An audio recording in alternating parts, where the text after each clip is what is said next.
بسم اللہ الرحمن الرحیم۔ آج کی اس ویڈیو میں ہم بات کریں گے اس آدمی کے اوپر جسے ایک معمولی سا عہدہ مل جائے تو وہ کس طرح بدل جاتا ہے۔ عبد المالک بن مارون ایک اموی خلیفہ تھا۔ خلیفہ بننے سے پہلے عبد المالک کا شمار بڑے فقہ میں ہوتا تھا۔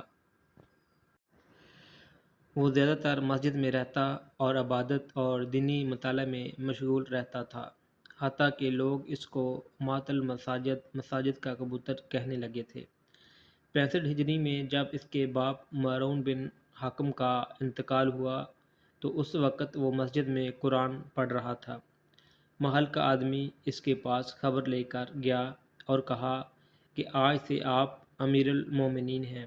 عبد المالک نے یہ سنا تو فوراً قرآن بند کر کے طاق پر رکھ دیا اور کہا، ھذا فراق بینی و بینک، آج سے میرے اور تمہارے درمیان جدائی ہے۔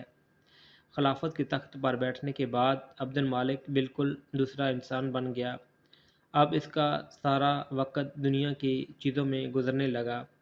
یہی وہ اموی خلیفہ ہے جس نے حجاج بن یوسف جیسے ظالم کو گورنر بنا کر اس کے لوگوں پر مسلط کیا۔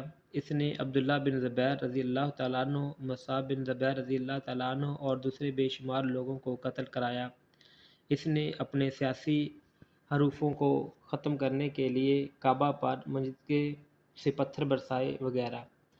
عبد المالک ایک روز سعد بن مسیب سے کہا، سعد، اب میرا یہ حال ہے کہ جب میں کوئی نیک کام کرتا ہوں تو میرے دل کو کوئی خوشی نہیں ہوتی، اور جب کوئی برائی کرتا ہوں تو اس کا مجھے کوئی رنج نہیں ہوتا۔ سعد بن مسیب نے جواب دیا، اس کا مطلب یہ ہے کہ اب تمہارا دل پوری طرح مر چکا ہے۔ یہیں پر اس آدمی کا حال ہوتا ہے جو اوپری سطح پر دیندار نظر آتا ہو، مگر وہ اپنی پوری ہستی کے ساتھ جو دیندار نہ بنا ہو۔ ایسے آدمی کو جب کوئی جھٹکا لگتا ہے تو اچانک اس کا ظاہری لباس اتر جاتا ہے اور اندر کا واقعی انسان ننگا ہو کر سامنے آ جاتا ہے۔ ایک شخص بیزار دیندار ہے مگر کوئی بڑائی ملتے ہی اس کی دینداری ختم ہو جاتی ہے۔ ایک شخص بہت شریف بنا ہوا ہے لیکن اگر کسی سے اس کو شکایت ہو جائے تو اس کے لیے وہ اچانک ایک ظالم انسان بن جاتا ہے۔